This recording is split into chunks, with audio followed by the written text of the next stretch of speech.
So there's a lot going on here. This is where we're at. I'm doing it a completely different way to how I did the brachy piece, which is also in the sketchbook. I'm not overthinking it. I don't know. I'm just going for it. I haven't like established, apart from obviously this, I've not established like poses I want them in, and we're just doing whatever. We're doing whatever and it's fun. I'm really enjoying it. Going across like this with middle purple pink. And then when I go back over it, it shows a really nice sort of pinky glow through it. And then just come around here and do that.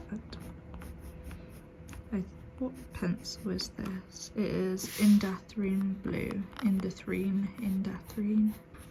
Some of the edges I do a bit lighter, and then I go over them in like a different shade, like the mauve shade that they have, which as we know can't really be considered mauve, but whatever. Ta-da! Does it look better from this angle? I don't know, but it's like these ones. Okay, a little bit more progress made. It's in the morning. It was turning out to be a really nice day, and then it just went south. Also, it's freezing. Anywhere outside of the living room is unbearable. Hence why Jam and I are sleeping in the living room. But we've got a very comfy sofa bed, which many of our guests, friends and family, have said is really comfortable. And I'm not gonna lie, we get a little bit jealous when the visitor gets the sofa bed. It's very cozy. So that was so off topic. I'm so sorry. I'm currently just, I think my brain works better, especially drawing wise, when I'm flitting from one thing to another. It's how I do most things, how I tidy up a space. Yeah, pretty much just tidying and drawing, really. Flitting around from one thing to another, or even when I like set up my little Sylvanian houses. I just flit around, I get distracted by one thing, I go to another thing, find that more interesting, and then I keep flitting around until I settle. I don't like to be stuck doing the same thing for too long. My last few days at work have kind of been that, very much just stuck doing a repetitive task all day because it just needs to be done and I'm the only one that can do it. So then with this one, it was a bit of an experiment, a risky experiment, because I practiced like a couple. I've got it here actually. I practiced a couple of them, which do look very different from what they finally turned out as. Sorry, these are like stegosaur plates. I don't know. That it's my book from the Die November project. So yeah, so they've turned out quite differently. I've gone for like lines instead of like an area of color, but still similar shape on the leaf. I really like these, but when it came to actually doing some for the piece, I just didn't feel like it. And I liked having one that's very, very similar shape, but slightly more, I guess it's got more edges, and doing an ombre leaf as well. So yeah, that's where we're at. that's pretty much it. I wanted to do, like, I did some like half-eaten leaves and stuff, half-eaten plants, so I really liked that. So I maybe want to like do some little cute bite marks out of these. I think that's really fun, cute detail. Kudos to you if you spotted that in the other piece, because I don't think I mentioned them at all, but yeah. And then I kind of want these to sort of like, I don't know, I like dotting the different types of plants around. I think I counted and I have like maybe 7 or 8 different types of shape plants, loosely based on real plants. That's what I like to do. Yeah, I kind of want them to be dotted around, but I also want there to be like a sort of line of these ones that are sort of ginkgo shaped leaves to travel upwards, maybe. I don't know, just create a pleasing line. Yeah. I know, that's all I wanted to say really. And I'm just having fun. Like, I've actually got a bit of ground visible now, so it's kind of like a sandy, dirty pathway kind of thing. And this was originally a rock, but then I extended it across and I was like, oh, I could do ground for once. And then I might have like a bit of greenery here and then have a Shunosaurus sort of peeking out, maybe craning its head backwards. I want to draw a baby one as well, because that was really cute in the last one. I really liked that. It's like, it's 4 in the afternoon and it's so dark right now. I had to put the lights on, so that's not good. I just have to accept that if I want natural light, a lot of the drawing videos will be in the spring and summer and autumn, not winter. I think starting the new year and making lots, or resolutions, setting intentions or whatever you do, is really silly. I don't know. Obviously, the new year is always started in January in the winter, but it's just, I do not feel refreshed. I feel refreshed in the spring cleaning, you know? So I'm still feeling really groggy. I came down with a cold. My sister and I made a little dance party in the kitchen, and that was like maybe the 22nd of December, and then the next day I was feeling fine, and the next day I woke up with a cold, and it was just really bizarre, especially as my bedroom at home wasn't cold and I wasn't waking up in the cold for once. So I don't know. And then now, a couple of days ago, I felt like I've woken up with a cold again. I don't know why. Yeah, do not feel like New Year fresh vibes. So, but I'm trying to make the most of it. Oh yeah, I don't think much has changed on the picture front. I filled in a few more leaves. You know, I'm having fun. Started smoothing out this. I want this guy finished so it can sort of set the tone for the whole piece, I guess. But yeah, sorry if it's really bad quality. My camera is really struggling in this light, so I will check in with you again later. Oh! Sometimes my iPad doesn't like me. It's because I shove it full of loads of random art crap and then it gives up on me. There we go.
Did someone say life hack? No, I'm listening to a different Australian. scribbly wibblies. Just and I've got my little Sophie milk pack made. So yeah, that's where it began. Humble beginnings. Okay. I need coffee now. It's going pretty good. Yeah, pretty pleased. Ah, lovely. I will probably stop filming for the day and then continue filming tomorrow. Thanks for watching thus far. I'm not going anywhere, but just thanks for watching thus far.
It's February.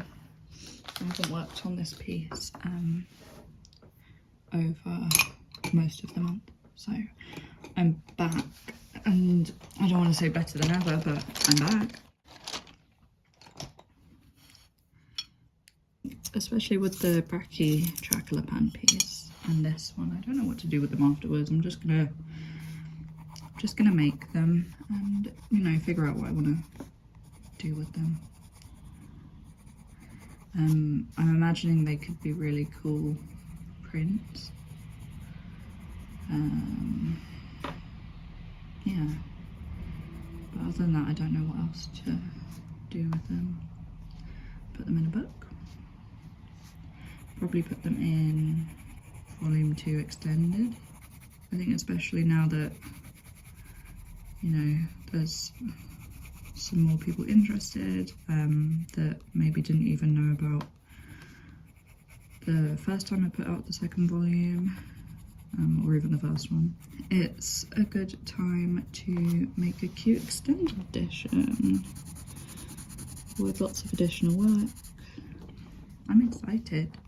I'm full-time employed, so it's going to be a longer process. Like, the duration of time I'll be working on this will inevitably be longer because I don't have all the time in the world. And when I do book off time from work, I don't necessarily want to be spending it all on the project, because then that's, you know, as much as this is like a hobby, I suppose other people would call it, I do see it as like another form of just work. And obviously this is the work I enjoy the most. So to do it all the time, I don't want to then lose the joy for it, if that makes sense.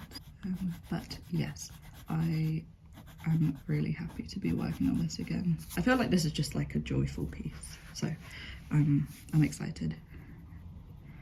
And, you know, I won't film that much of it. That would be not laborious, but it would be a lot. So I'm just trying to give you snippets here and there, and I'll probably continue bit later today and do some of this. But yeah, I'm having a lot of fun. These leaves are so fun. If you're gonna design leaves, at least make them fun for yourself if you're gonna be, you know, doing them a lot. Just because it's repetitive, it doesn't have to be tedious.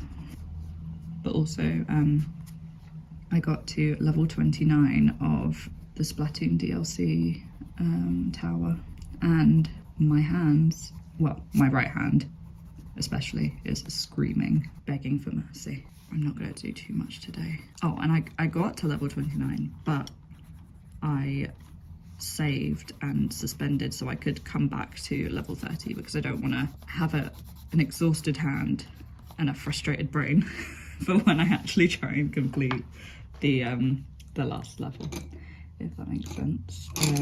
But the fact that you can save it and come back to it is fabulous. I'm gonna colour these in like a darker one just because they're behind. I don't know, should I have done the stripes and then coloured them in, or can I add the stripes in afterwards, like really, really light colour, or like a hint of the stripe? Because from the picture you can tell they're the same leaves. I just want to make sure the detail's there.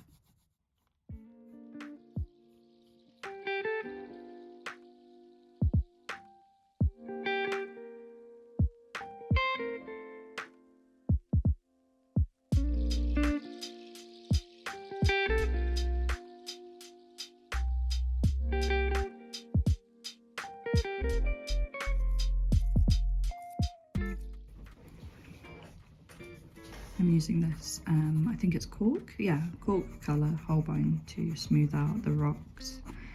I've sort of like layered it up with the Faber-Castell like mauve and sort of bricky red tones, and that really nice chocolatey brown that Caput Mortem, and now I'm just going over it.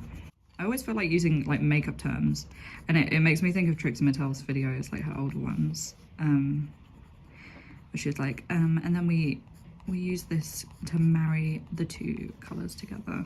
So that's pretty much what I'm doing. It's like, even if there's a mixture of slightly different tones under here, I'm then using the same colour over the top to kind of bring those colours together and make them cohesive. And I hope that makes some sense. It's weird, it's like really applying like foundation over pencils. It's a bit weird, think about it.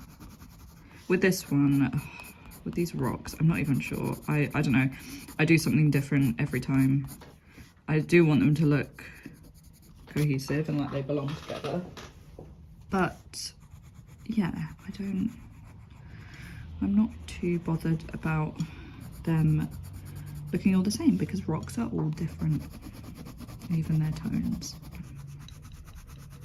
Smooth that out down here. So yeah, you can see where it's covering the tones. I do like the Holbeins for this reason, especially if it's a lighter pastel tone. You can really see the nice mixture of colours that you would have put underneath it.